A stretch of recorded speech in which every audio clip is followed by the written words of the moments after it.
Hello guys and welcome to How to Socials. In this video I'm going to show you how to download Instagram stories on your device. So let's start. First, open the Google Play Store and search for Story Saver for Instagram app. This is a third-party app for Instagram and it is also free. So download it and open it right now.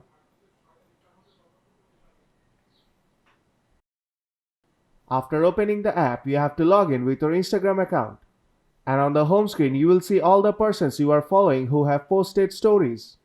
Now tap on their name or username to view their story.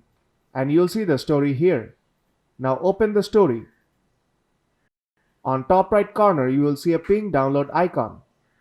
Tap on that. And the story will start downloading. And that's how you can download Instagram story. So if this video helped you out, then don't forget to leave a like. And see you in the next tutorial.